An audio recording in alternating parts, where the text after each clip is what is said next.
sa atong pag-serve sa Ginoo.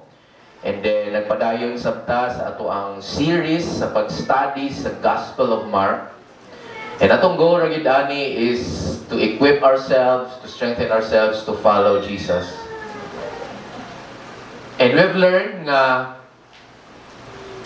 in the first century, as Christianity was already spreading wide sa greater Gentile region sa Roman Empire, nagka-nuance ang pag-obey sa mga Christians kang Christ. Kaya nga naman, as Christianity and the gospel is growing, tungkol sa ang mga Christians nang langyaw man po sa nangalayng mga lugar, and they bring with them the gospel, the good news of the Lord Jesus Christ, nagka-less and less Jewish ang resistance sa gospel, and nagka-more and more pagan. So, nag-start man to sa Jerusalem. So, if mabasa nimo sa Book of Acts, prior to chapter 15, no? Sunod-sunuron yun si Paul sa mga Jewish leaders and saying, you're teaching blasphemous teaching, kay mong i-discredit si Moses o ang temple and all those things. You are bringing people to blasphemous living, kay mo silang pasimbahon ni Jesus nga katong gilansang. Naday na nga Savior, ilansang pagit sa cross, criminal ra may ilansang.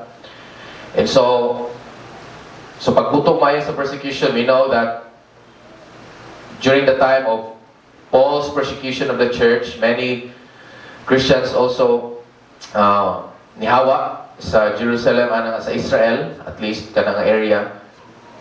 And ato sila sa mga Gentile regions, bringing with them the gospel. And sa ilang pag-live sa ilang gospel life, dito lahi po ang challenges sa persecution o temptation to reject Jesus. Mas, yes, still religious man yapon, but mas secular ang flavor tungod kay they are persecuted kung nasa sila sa business. Katong mga guilds nga itong gisgutan, no? Guilds worship Caesar, the emperor. Therefore, kung maggunahan ka maging part sa Chamber of Commerce at that time, you need to pay homage to Caesar, and it's a form of worship, at least sa mata sa mga Christians, and dili na. So they suffer greatly. Also, daghan po og internal struggles ng mga Christians because many are also giving in to the temptation. Ay mauday ni, ay nalang ni, di na lang ko aning Christianity. And so, the book of Mark is very important in approaching this kind of struggles and challenges to gospel discipleship, gospel following. Tungod kay nag-strengthen si Mark sa reality of the gospel kung kinsa si Jesus, o nag-rebuke po si Mark sa mga Christians who are tempted to say nga, ay na lang ni, iulay na lang ako si Jesus, balik na lang ko sa akong previous life kay di na ako makaya ang temptation. And sa last nato nga mga sermons, we learned nga Jesus himself was rejected by his own people, by his own family. The disciples themselves are also suffering persecution. Katong gisend sila ni Jesus nga 2 by 2 ang partner sila, body-body sila. Ningon si Jesus, if naay mo reject ninyo, then shake the dust off sa inyong tiil. So nagpahibalo na daan si Jesus nga there will be those who will reject, who will persecute them, who will say to them nga di mi ana, or even worse, they will drive them outside their town, they will force them out of their towns. And also na makita po nato many times that spiritual leaders sa Israel, Jerusalem atong time particularly, na against sila ni Jesus, ni kontra sila ni Jesus. The more nga nagpakita og miracle si Jesus, the more sila nga na harden ang ilang hearts. And so makita na to mga igsuon nga these things are placed by Mark in his gospel, not just merely para na siya'y gospel account on his own together with Matthew, Luke, and John, but gi-arrange ni Mark such a way nga ang mga Christians sa ilang pagbasa niini ma-rebuke sila o ma-encourage sila. So dili nato na wala ang kanunay sa atong mga naon na Ginoo, mga igsuon nga ang Ginoo gigiyahan niya si Mark ani nga paagi sa pagsulat sa iyang gospel so that we will know how to interpret and apply the gospel. Nya usa magud sa mga danger sa magbasa ta sa gospel is that our tendency to focus on the events rather than what these events points us to. Manang rampant kaayo kung mangutana ka sa mga charismatic o Pentecostal nga mga churches nga as in unbiblical yun ang application ni ining tanan, mingon sila, naman as Bible. Naman as Bible. So na healing crusades, healing evangelistic crusades. Nya kinahanglan after we preach the gospel dapat na gid mahil. Oh, tawa si Jesus, ang mga disciples. Di ba mo nila ibuhat? Mas biblical pa mi. So the problem with that is we have rejected the very intent of the author, the gospel authors, Matthew, Mark, Luke, and John. And mo ni siya importante mga igsoon nga pero may ginato ipa-remind us ang kaugalingon when we're reading any book sa gospel or any book sa New Testament or any book sa Old Testament or any book entire Bible, wala ni nasulat directly to us, no? Wala na guna-una si Paul ni Herald, no? Wala na guna-una si Peter kang Brosani. And that's okay because that's not part of their prerogative as inspired writers. It's the Holy Spirit's prerogative and power to put these teachings into writing in such a way that it will affect generations beyond those the generations beyond those that are in the generations sa author. And so manang importante kay na mga igsuon, and sa atong chapter karon, chapter 6, verse 53 hangtod 56, makita nato dinha nga nihatag si Mark o para siya compact mayo ni Mark, wala siya nihatag og detalye diha sa ministry ni Jesus sa dihang ni cross na sila sa Gennesaret. So, basahan ako sa chapter 6 verse 53 and musugod ta sa atong sermon. And here is the gospel of Mark, God's word. And when they had crossed over, they came to land at Gennesaret and moored to the shore. And when they got out of the boat, immediately the people recognized him, Jesus, and ran about that whole region and began to carry here and there on their mats those who were sick to the place they heard he was. And wherever he was entering villages or cities or countryside, they were laying the sick in the marketplaces and pleading with him that they might just touch the fringe of his garment. And as many as touched it were being saved from their sickness. Sumpay ni siya ang ato ang story, no? Obviously, sa last Sunday's narrative. So may natabo dito, the disciples had a very scary encounter with Jesus. Also, of course, before that, they had a very scary encounter with the weather, with a storm. Jesus calmed the storm without saying anything, and he sort of rebuked and encouraged the mga disciples to take courage because it is Jesus. It's not, dili siya ghost, dili siya apparition lang, ani agi dia sa tubig nga na-stress na sila sa bagyo, napigay ungo. And they learn si Jesus na ito.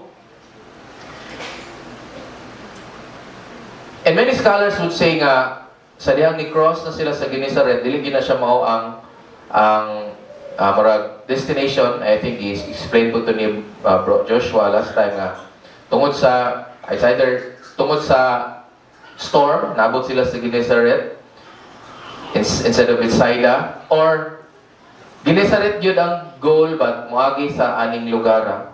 But it does not matter for us this afternoon because makita nato diri nga gi-repeat na pod, and kinahanglan ma-notice jud ni nato mga igsoon ang ginabuhat ni Mark diri. He always presents Jesus as famous. He always presents Jesus as publicly famous. Yes, sometimes for the wrong reason, but he is not a preacher, at least sa mata sa mga tao, nga tago, nga dili ipahibaw. And ano say goal ni Mark na magsuon? In light sa ginaagian sa mga Christians sa diyang isulat ni Mark. And it is to encourage Christians to continually evangelizing, to continually preach the gospel, to continually, intentionally, boldly, humbly, but firmly proclaim the gospel to the world, to the marketplace, to the public. And not just proclaiming it nga murag bahala na sa makadungog lang. Yes, it's okay to post gospel words, no? Ang i-quote na to sa Bible and post it sa atong Facebook for all to see. But ginaubanan na sa mga Christians during that time to evangelize really someone, or to actually bring the gospel to a community, or the desire to bring people into the gospel and be saved. So gibalik-balik na ni Mark. Sugod pa sa chapter 1, ang fame ni Jesus ni blow adto sa kaning mga regions and places, and people sometimes mob Jesus. Sometimes murag wala na time ang mga disciples, even Jesus, to rest. It seems that they're forced to continually preach bisag kapoy na, bisag kinahanglan na unta mo rest. And the point ni Mark dira, Christians, as we advance the gospel. In Rome 2,000 years ago, or here in Cebu Island 2024, we are not doing an activity for the Lord with a generally negative idea.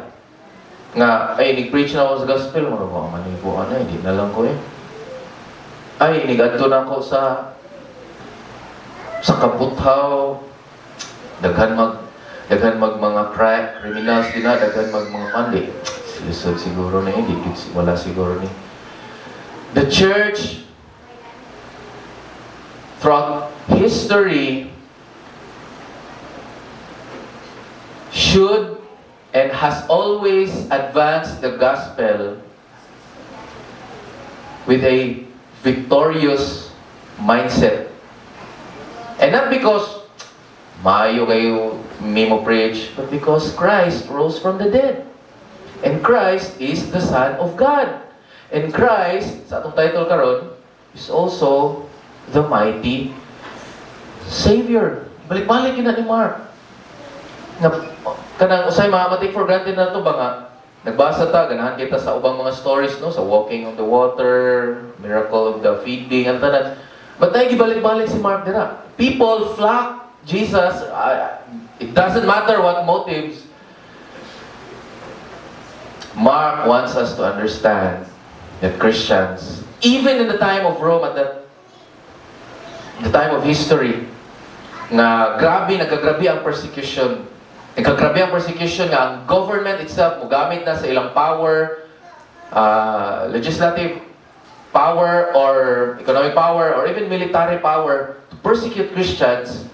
Christians are encouraged by Mark by saying to them, the preaching of the gospel and the advancement of the gospel, kung asa mo gibutang diya sa Ginoo, is not from a losing standpoint. It's not from a losing background. It's not from a losing context.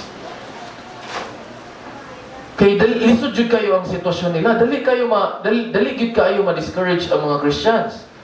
Dali man ka kanang mag-preach ta sa gawas or mag-public preaching ta, madadara man ang di mo dawat sa trucks, or even mag-debate. Pero what if kuhaan kang trabaho tungod kay Christian ka? What if i-reson ang imuhang birth certificate ngadto sa national office kay Christian ka? Do you think it's easy? And that's what's going on in the early Christians, at yung suwat na ni Mark. And Christians have resorted to different ways para lang makasurvive. But ang importante, na di nila makalimtan o dili nila i-give up ang reality that Jesus is the Son of God, Jesus is the mighty Savior, and as they continually to live their lives to be sanctified by the gospel and proclaiming this gospel also to the evil and persecuting world, make no mistake to think that Christians, as they do this, are losers. Christians are not losers when they proclaim the gospel, when they bring the gospel to communities. Even in communities na persecuted ang mga Christians, even in mga communities na Christians are bawal. And we have many stories throughout church history. Nangita ko mga paagi ang mga Christians even para madala lang ang gospel sa Soviet Union ato nga time, or asa nga mga lugar na matik pag mahibaw ang Christian ka, either di ka pasudlon or di nakakagawas, ngita sila paagi just to bring the gospel. And so balik ta sa atong text, and when they had crossed over, they came to land at Gennesaret and moored to the shore. And when they got out of the boat, immediately, no, kanang word niya immediately, gibalik-balik po na ni Mark. He wants to emphasize nga real ang gospel reality sa diyang nag-ministry si Jesus. Action-oriented si Mark. So meaning, si Mark is not just saying we have words to say to the world, but we have the Word of God that enables us to act. For me, I think that's one of Mark's blessing when he uses it immediately, and then immediately. Meaning, Christians are not lazy. Christians are not, because of the gospel, Christians can work hard, can pursue the preaching and proclamation of the gospel sa ilang mga lugar. And so when the disciples, when they got out of the boat, immediately the people recognized Him, recognized Jesus. Of course, sa kadaghanang gibuhat ni Jesus, and sa mga balita sa kung unsa ang ginabuhat ni Jesus, familiar na sila sa naong ni Jesus. Familiar na po sila sa kinsay kuyog-kuyog ni Jesus. Familiar na sila sa activity ni Jesus. And mo ni sa dyan mga igsoon, no, sa atong pagkinabuhi as Christians, as we proclaim the gospel, as we teach the Word of God, may it be that people will recognize Jesus. Not Calvin,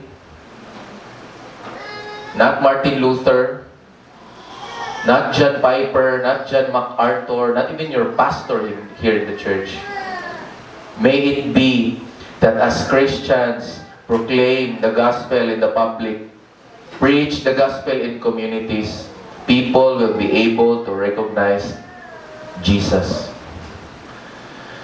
Managanahan kay ko sa wisdom ni John MacArthur, katong nag-istorya sila ni John Piper about how did you come to Calvinism. Yan na siya istorya, nag-isulting siya. I do not seek to educate people using theological labels na mag-build og walls na hinoon. Yung siya, tungod to sa iyahang series on Matthew 5, 6, and 7. sa Sermon on the Mount na series doon niya nga he was able to convince the church nga mo ni ang view and that is the biblical view nga iyang idala, but he did not preach 5 points and all those things because gusto niya nga ang mga tao ma-tethered, ma-anchored sa Word ni God. And even more and beyond that, I hope and pray that as Christians here in this local church, as we live our lives worthy of the gospel, and as we proclaim the gospel sa mga outreaches nato o sa atong mga office mates o sa kauban sa eskwelahan or sa community, may it be that people will be able to recognize Jesus. They will say, this guy is preaching Jesus. This person is telling me about Jesus. I may not agree, I may not believe, but these people are telling Jesus to me. Nayo sa ka-experience si Charles Spurgeon sa una, niya nayo sa katao nga sige appeal sa iyang sige paminaw sa iyang sermon. Hindi pangunta na siya. So Christian na ka? Siya. No. I still don't believe sa Christ ni gisulti ni Charles Spurgeon. But I know that he believes in Jesus. And when he preach, he tells me about Jesus. He's so convinced that this Jesus that he is preaching is real. Na-recognize na ni katong lalaki. Because Charles Spurgeon speak in such a way that people are drawn to Christ. And I hope sa atong pag-obey sa Ginoo as we follow Jesus, we bring other people that they be able to follow Jesus as well. Padayta sa verse 55, and the people who recognized him, Jesus, ran about that whole region and began to carry ay! Thank you, Babs.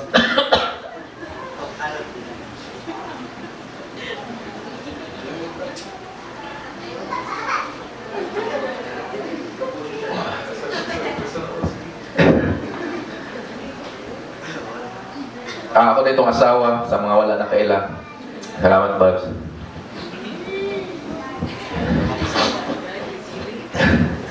Okay, na-emotional na, no? Hindi itong isipon ko. And the people who recognized Jesus ran about the whole region and began to carry here and there on their mats those who were sick to the place they heard was. Familiar ba ni ang imagery ani sa early chapter sa Mark? Katong paralytic guy nga gidala siya sa mga friends para ipaubos dito sa kisame para lang ma-heal siya ni Jesus. Kaya na Bible study ato nga naitabo niya, daghang tao nagtapok, wala sila way to go to Jesus except from above. And people were carrying sick to him to the place they heard he was. So, asa man ni? We're not really sure, is it still Gennesaret? Kaya the way gi-place ni Mark is mura siya summary kung unsay gibuhat ni Jesus once they land in Gennesaret, and makita nato diri that Jesus was not just staying in one place. Of course, he was with his disciples. He was going about, so pagpatanaw nato sa verse 56, and wherever he was entering villages, plural cities, or countryside, they were laying the sick in the marketplaces and pleading with him that they might just touch the fringe of his garment. And as many as touched it were being saved from their sickness. Ang imagery ani, kaning touching the hem or the skina of the garment. Familiar man po ang imagery ani, katong a woman who was having an issue of blood. And so makita nato diri that Jesus was going to many villages, many cities, many countrysides, through their marketplaces, and people were bringing to him large number of sick people so that they may heal him and plead with him nga bisag gamay lang a part sa iyahang sanina ang isulo, makagunit sila. Indeed, they were healed. What is Mark trying to do here is this. Even sa pagsugod pa sa book of Mark, ipakita na nga si Jesus was a preacher and a miracle worker, and sometimes ma-blur ang line sa duha. If maka-remember mo sa katong first nga gibuhat nga pag-drive away ni Jesus o sa ka tao nga na unclean spirit, he was preaching and then he healed a person who was an unclean spirit, and people were saying, so many nga word, what authority is this? Because Jesus was not just speaking with authority, teaching theology. He spoke to the evil spirit that was in that person. The same word, the same mouth, the same voice nga gigamit niya pag-teach adto sa Capernaum, sa synagogue, is the same mouth, the same voice from the very Christ himself who spoke to the unclean spirit, and the unclean spirit was driven outside the person's body. And so nakaingon sila, what authority is this?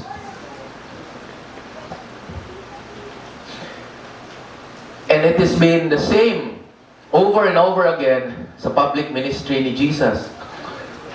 And makita nato nga si Mark is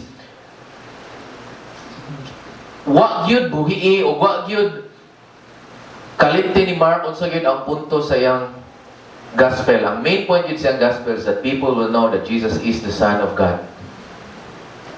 People will know that Jesus is the Son of God. Even if there are people during that time in the Roman Empire claim that they are sons of God, like Caesar, like the emperor. Mamana ilang claim pirmi nga. Ilang birth, gikan gaw sa divine. And Mark is saying to the Christians, ayaw mo compromise, ayaw mo succumb, nga, resist the temptation by the society, by the government, by the empire itself to worship a false God. This is the true God. Christ is the true Son of God. He is God of God.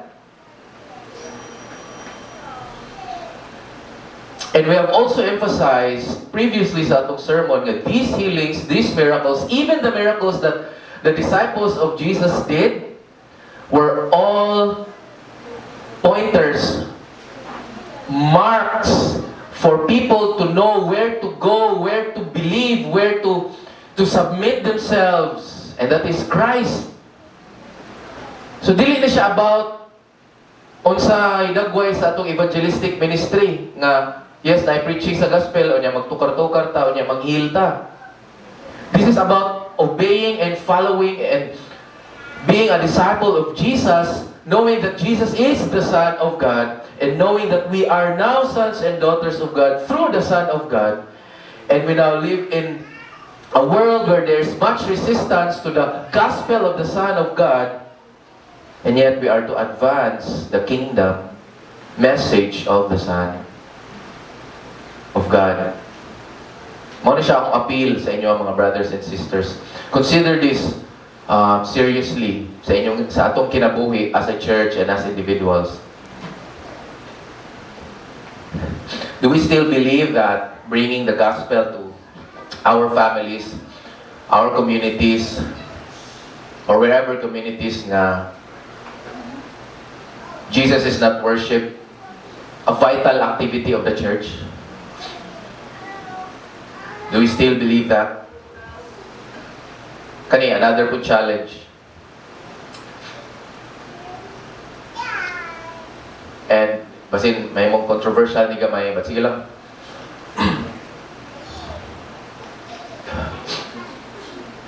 Sa itong pag-grow as a church, how many are a result of evangelism? How many are there in the list as a result of preaching the gospel to unbelievers?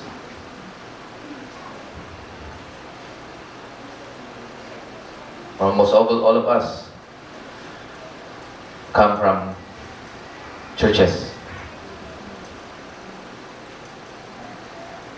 Almost none is a member of this church as a result of preaching and bringing the gospel to the lost.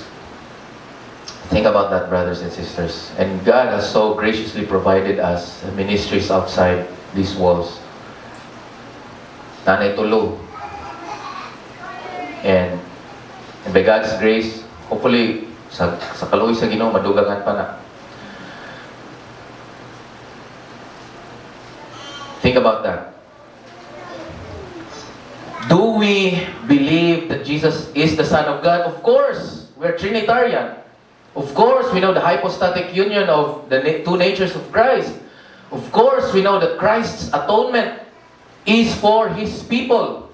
Jesus did not die nga na siya surplus sa iyang dugo nga wala magamit. It was all paid for all His people. Yes, we believe that the Spirit is so powerfully working in the preaching of the gospel that He converts hearts, He turns hearts of stone into hearts of flesh through the preaching of the gospel.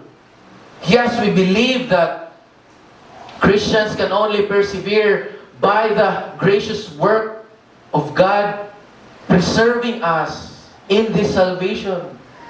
And yes, we so believe that sin has killed all of the sons and daughters of Adam. And only by the Spirit's work can they be made alive again. We believe in the Son of God, but we believe He's a mighty Savior. Do we believe that when we preach the gospel, we bring the power of God unto salvation to the one person that we share this, or to the entire community, or to those who are ministering sa social media, or sa call, or sa text? Do we still believe that? Because importante kaya ang book of Mark maigsuon, because not only Mark is telling us that Jesus is the Son of God, He is also the mighty Savior. And He is mighty Savior because He is the Son of God. And the purpose din is a part sa narrative is this, na ayaw sila tungod sa kagrabe sa gahom ni Jesus, and people are going to Christ and they are being healed. Gamit pa ganito ang word saved. Is Mark referring about soteriology or merely alluding to being saved from their sickness? For me, I think it's both, because when these people are healed, these are not just merely for practicality's sake, nga makibaw, mga maayo ni sila ba? Para once they struggle sa sakit. This is eschatological, this is Christological, this is soteriological. Kaya mga miracles nga gibuhat ni Jesus is para mga tao makibalo siya ang Son of God ug siya ang the only manluluwas. So not now kita church here the 20th century with a complete Scripture, complete Bible. When we proclaim the gospel to the world, we proclaim a mighty Savior. May healing man or wala. May answered prayer man sa mga practical needs, felt needs nato or wala. We are preaching a mighty Savior. Are we still motivated by that fact? That we have a mighty Savior, because this mighty Savior is the Son of God, and we proclaim Him to the world, to the lost, and even continually to ourselves.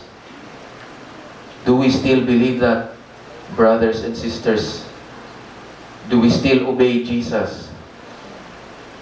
Do we still follow Jesus? If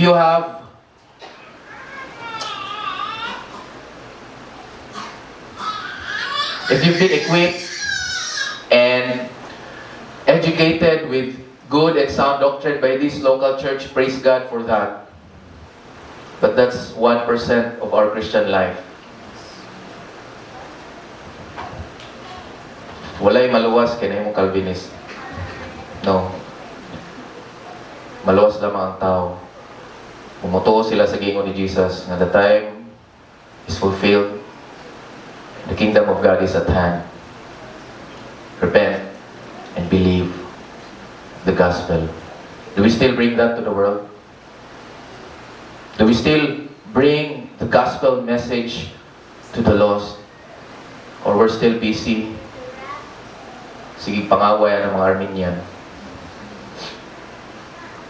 Yeah, bitaw. Honestly. Nagkadaghan ang mga dili luwas kay sige panganak ang mga tao. And we're spending time with this very small, almost insignificant activity of so-called sound churches today. If you have been educated by a local church in theological precision, ayaw na testingin sa social media. Adtos pasil, iwali ang gospel.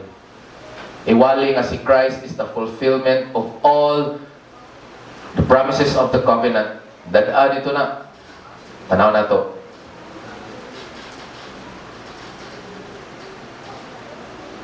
Dadaa ang imong theological precision sa inyong family worship, sa inyong relationship nimo sa imong husband, sa imong wife, o sa imong kids.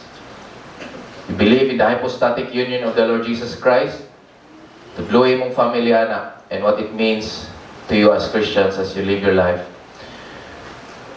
in this present evil age, knowing that we are already in the age to come, to be completed and fulfilled when the Lord comes again.